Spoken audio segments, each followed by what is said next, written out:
it's so pretty. Spring is only about 40 days away. Oh, I can't wait.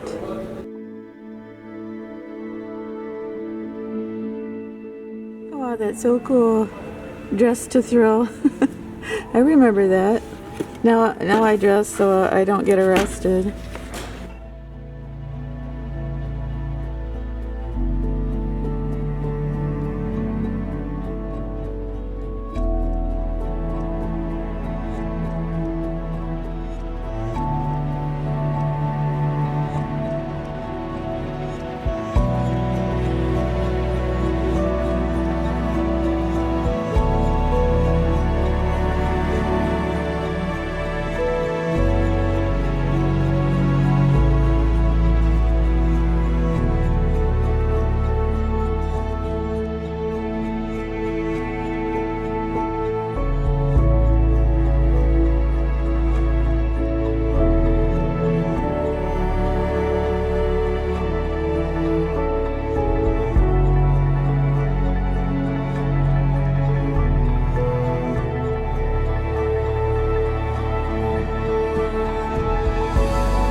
I am so glad that you're here. And did you see some of those things at the thrift store? There has never been a time where I have gone to the thrift store where I have walked out the door and wished I had put 20 more beautiful, whimsical items in my cart. It was just a very, very unusual day at the thrift store. And you asked me so much, can you do a video, just a dedicated video on you going to the thrift store and tell us, what you bought, why you bought it, and where you put it in your house. So yeah, I'm going to do that. I've done that ever since I started YouTube. It's just, things are different now because I can't, get into the dressing room and I can't really take my mask off and talk, like I used to. But we still have fun. I wanted to start out with this beautiful candle holder. And I did pick this up at the same thrift store only 2 weeks ago, not this week. But I had to show it to you today and talk about it because so many of you ask, where can you get one? You loved it. These are like tree branches and it has very old patina and you wondered about, well, where can you get it? So anyway, there was a little marking on the bottom that said True Light. Well, I Googled the company, I found the company, and my jaw hit the floor. They are a company that just makes such beautiful candle holders. Very, very deep, very whimsical, a lot, that look like twigs and tree branches and just dreamy. So I thought this was just a wonderful find. I think I bought this for $2.99.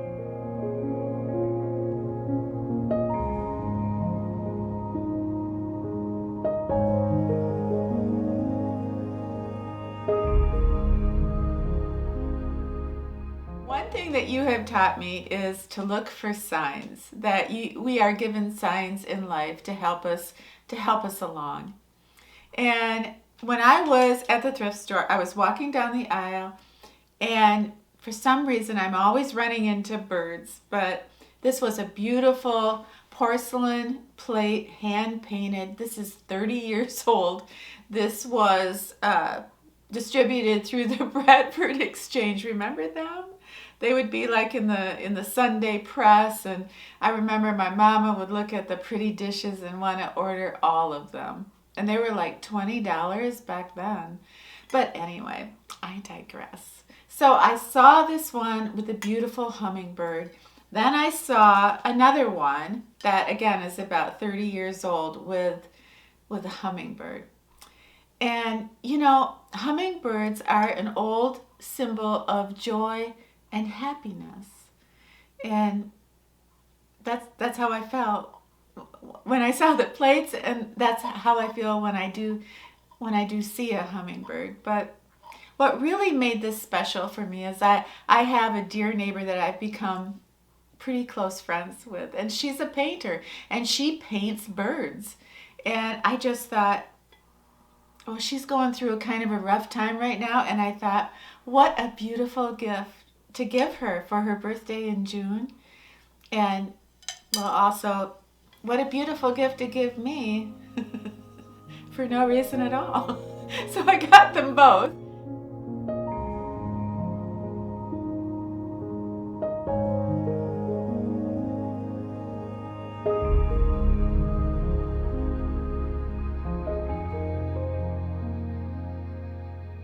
You know, one thing that I have loved to bring into my kitchen is the color red and yellow. So it's really a work in progress. My little dining area in my kitchen, I just want so happy. And I was so thrilled when I found this plate by the Tag Company, and I have to try to see if they have more in this line. It's just so wonderful. Sunflowers, yellow, red. I just loved it. So yeah, I think I broke some kind of record of how fast this went from the shelf to my cart. So yeah, I had to show it to you.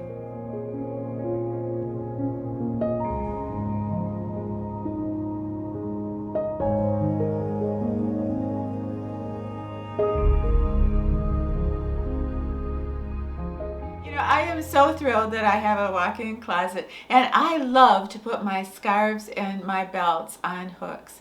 But it did occur to me that you can get some vintage hooks that are very, very cool. I was just buying the cheap plastic kind that you can like get at Walmart. But at the thrift store, I found this kind of vintage little bird hook. And then it had a couple little matching hooks. And I thought, what a cool idea to just, have in your walk-in closet or anywhere, I suppose, where you have your clothes, just to do it in really cool hooks, vintage hooks. So I don't know, I grabbed it, I loved it. These were $1 a piece, and yeah, I just thought they were so cool.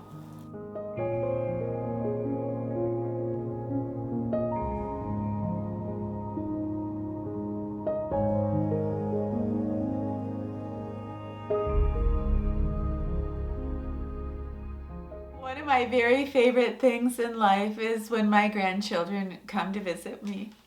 And I have a painting in my bedroom, a great big St. Bernard and three sisters playing with the St. Bernard and feeding him. And it's just the most beautiful painting. And my grandson Wyatt just loves that painting. And I think it's because it depicts children and big dogs, and that's what he loves so much. He has 2 big dogs. But now I have a granddaughter, and she's 1.5 years, and I'm thinking ahead, well, what is going to be her favorite piece of art at Grandma's house? So when I was at the thrift store, I ran across this little painting. Let's see if you can see this. As soon as I saw this painting at the thrift store, I just fell in love with it. I love the little girl with a shell to her ear and using her imagination, hearing the ocean.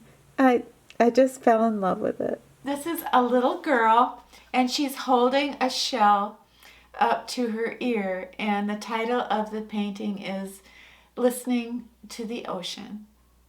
And it is by an artist called Mary Lemon Weller. That's her name. And she was born in England in 1851. And she wasn't really a known artist until she was around 20 or 21. She was terribly, terribly shy. She moved to London and she married kind of an eccentric artist in his own right who was, kind of tyrannical during their marriage, but through all her trials and tribulations and her torturous marriage, she never stopped painting. And I love that. I love that about her. So I'm hoping that, someday when little Quinn might ask me, what's that little girl doing? I can tell her she's imagining the ocean as she holds that shell up to her ear. The power of imagination It gets you through almost anything life throws at you.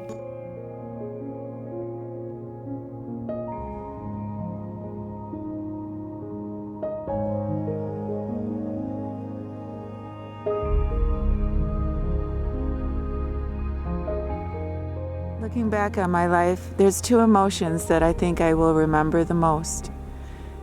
And one is love, and the other one is fear. I spent a good portion of my life being afraid. But through my fear, I did things anyway. I wanted to share some vintage clothing that I got at the thrift store. I got two beautiful vintage blouses by designers that I used to wear in the 70s and 80s, and both of them were in wonderful condition. And I also got two very, very beautiful open cardigans in a kind of a gray black that I wanted to show you and kind of model for you. But the first top, the one that I have on, this is a vintage top by a woman named Carol Little. I don't know if a lot of you will remember her, but she is a German designer. All the material is from Germany. It's so creative and it's sewn so well. And if you just Google Carol Little, you will see the most beautiful vintage tops.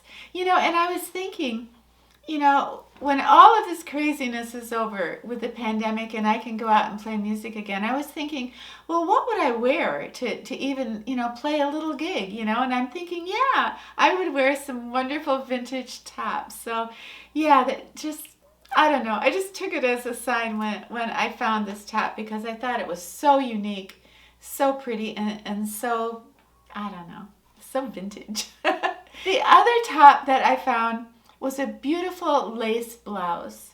And this is by Christy and Jill. Just very, very beautiful. In the 80s, we had that crazy, sexy hair and makeup, but how were we dressing? We were dressing very demure, right? We had blouses, with pearls, buttoned right up to our neck, and we had baggy pants. And so there was this kind of dichotomy going on, It was wonderful. It was like we could express ourselves through our makeup, and yet we had a pride in our body where we could wear baggy jackets and baggy pants. And it was wonderful. It was freeing. I loved it. All right, anyway, when I saw this blouse in the thrift store, I about died because I remember, how wonderful I felt when I could wear a beautiful lace blouse with pearl buttons, with a blazer, probably like one of my velvet blazers. I want to show you a couple open cardigans that I love. This one is by Liz Claiborne, a very, very beautiful open cardigan, beautiful cut in the neckline. So I want to show you what this looks like on. And the next one I got is by Ellen Tracy, and I know you all know that line of clothing. This is a blocked cardigan, so pretty. Black, grayish, just sharp as heck, very sophisticated. You can wear this, I don't know, it's timeless. You can Nothing will set you free.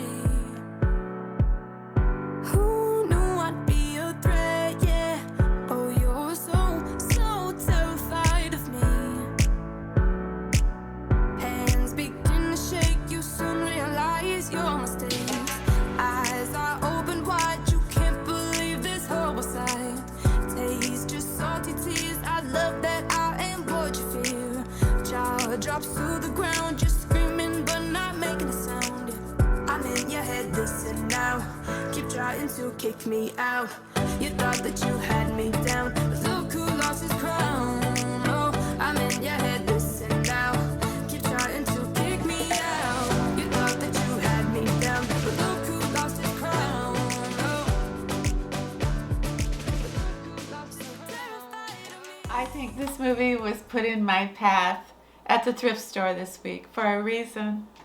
I have never seen the movie A Walk in the Clouds, and it stars Anthony Quinn and Keanu Reeves and so many wonderful actors. And, I kind of thought it was a love story, and it is. but it's really a life lessons story. And I don't know why I never saw it in 1995. That's the year this came out. But it's so beautifully filmed. A brave soldier comes home from the war. He reunites with his wife who has kind of gone on her way. And so he takes a pilgrimage across the country and meets the love of his life. And it's an amazing story of this man is an orphan, and he was raised in an orphanage, and he meets this woman, and she has a large extended Mexican family. They have this beautiful vineyard, and it's incredible because she's pregnant and she's afraid to go home to her father pregnant. So he pretends to be her husband, and the story goes on from there. But the end of the film is what spoke to me the most. And I don't want to go any farther and really ruin it for you, but I have to tell you why I think this movie was meant for me to see this week. At the end of the film, this very strict father that gave Keanu Reeves, this young soldier, such a hard, harsh time. Well, they have a fire, and he thinks he's lost everything, and Keanu Reeves pulls up a tree with his bare hands and shows the roots to this very distraught father and says, "Did the fire desecrate the roots?" And the father cuts the roots, and he sees that the roots are still good, that he hasn't lost anything, he just thought he did. And he holds out the roots to this young soldier, and he says, "Take these roots and plant them. They will grow." And the soldier replies, "Show me how. Show me how." And I think that those were three of the most beautiful words that I have heard in such a long time.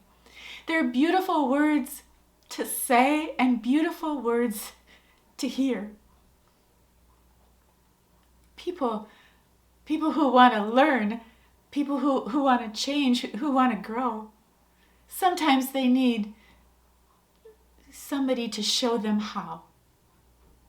Maybe that's why we're all here, to either teach or to be humble enough to admit we want to change and we want to learn. But we need somebody to show us how.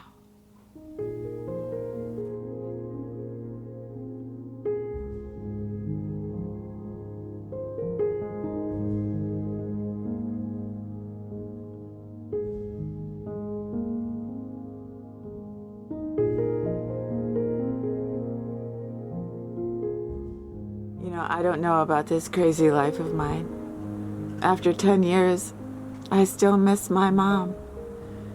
Out of nowhere, for no reason, I start crying. And sometimes I just get so tired to the bone. But in the end, I love this life.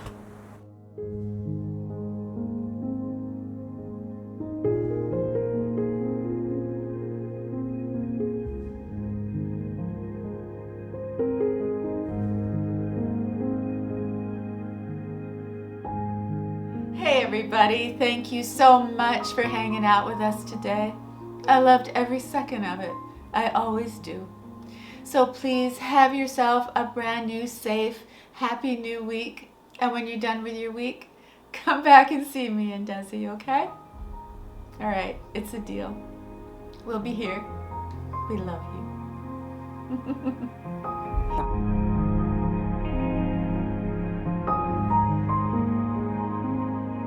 Your woods are so lovely, dark and deep, but I have promises to keep.